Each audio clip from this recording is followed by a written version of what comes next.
Falando ainda nesse tema, deputados federais tentam conter a onda de invasões que se intensificou com a posse de Lula.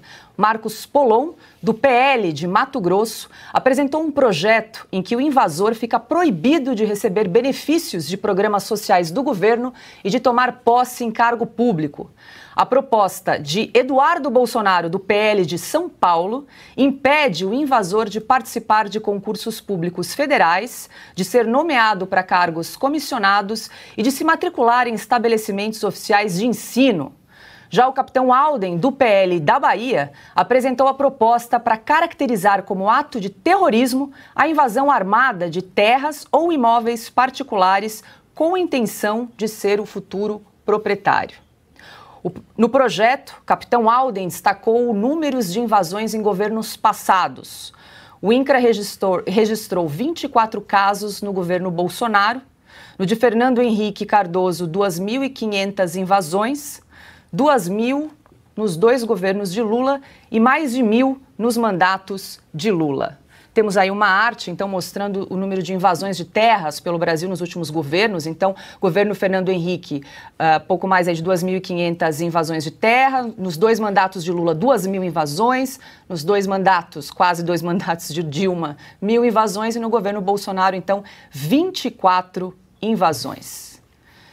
E aí, Ana Paula, para a gente discutir um pouquinho esses projetos de lei agora que estão chegando no Congresso em razão desse número de invasões que a gente tem acompanhado em só 2 meses de governo, né?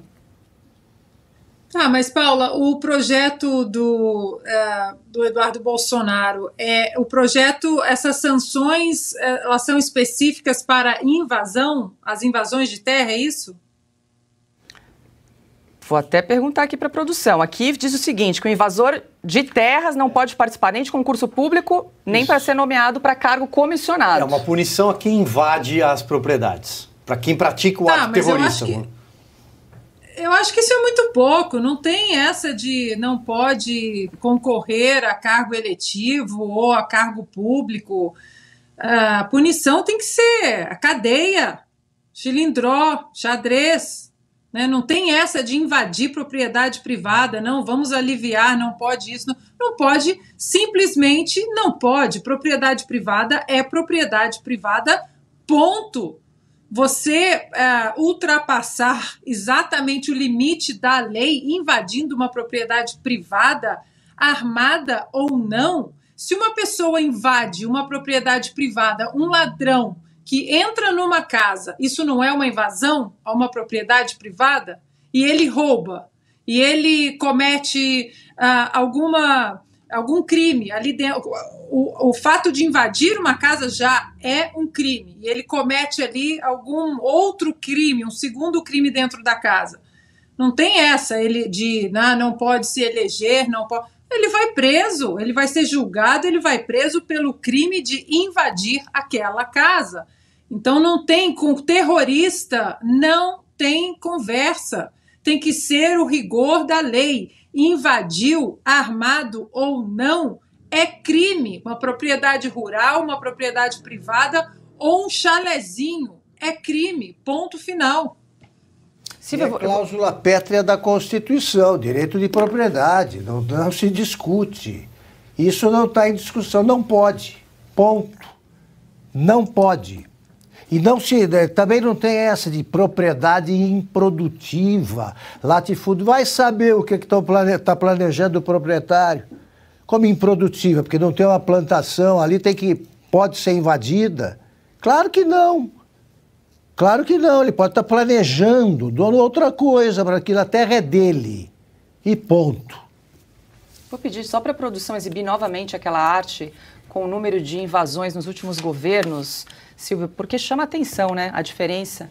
No último governo Bolsonaro, então, 24 invasões versus aí 2.000 no governo de Lula, mais 1.000 no governo da Dilma e 2.500, então, no governo de Fernando Henrique Cardoso. Posso completar? Essa é a prova de que o presidente Fernando Henrique Cardoso, o governo dele foi bem diferente dos outros, mas nesse caso, muito melhor que o do Lula, Dilma, nesse caso ele foi muito brando, para dizer o mínimo, invadiram uma propriedade dele.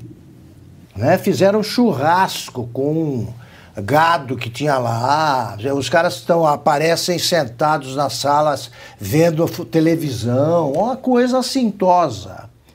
Então tem que tirar com a polícia imediatamente. Tem esse negócio de a restituição da propriedade, né? A devolução da propriedade ao seu dono tem que ocorrer imediatamente. E nisso o judiciário também entra como cúmplice dos invasores. Tá? Não toma a medida que devia tomar, né? Com a velocidade que eles mostram em outros casos. E aí, Silvio, você também acha que esses projetos aí são brandos demais aí com invasores de terra? Esse do Marcos Polon, por exemplo, quer que o invasor fique proibido de receber benefícios sociais. São brandos, se a gente parar para pensar, como bem disse a Ana, de que eles deveriam ser criminalizados e responder à letra da lei, no rigor da lei, pelos atos que eles cometem. Agora, veja, Paula, era só o que faltava. O sujeito invade uma fazenda, uma propriedade de alguém e ainda recebe o Bolsa Família, ou seja, ele vai lá, acampa, fica recebendo Bolsa Família e ainda não pode concorrer a concurso público, como diz o projeto. Era só o que faltava também. Ele deixar de trabalhar, né, funcionário de alguma prefeitura, ou de algum governo estadual ou até federal, não vai trabalhar, vou invadir um pouquinho aqui, uma fazenda, ainda ganhar dinheiro do governo para invadir, ou seja, aí você está financiando o crime. Esse é o ponto. Em relação aos números, fica claro aquele meu primeiro comentário, Paula, de que o governo Lula, assim como foi a Dilma, e bem lembrado pelo Augusto Fernando Henrique, eram permissivos, e agora novamente permissivo, permite esse tipo de ação. No governo Bolsonaro, o que é que aconteceu? Primeiro, eles não tinham financiamento, recurso, não chegava dinheiro para mobilizações como essa do MST ou essa da Frente do José Rainha e outras similares, não chegava dinheiro. Eles vão para lá, eles comem, eles acampam, eles precisam de dinheiro. Quem financia? Primeira pergunta, né? Interessante, afinal de contas, o próprio MST não tem nem CNPJ. Então, quem financia? Quem permite? Eles sabem que eles não vão ser retirados de lá rapidamente e com rigor pela polícia. Então, eles estão aí. Agora, carnaval, eu vou repetir, carnaval vermelho. Carnaval para quem? Chega a ser uma provocação esse tipo de nome.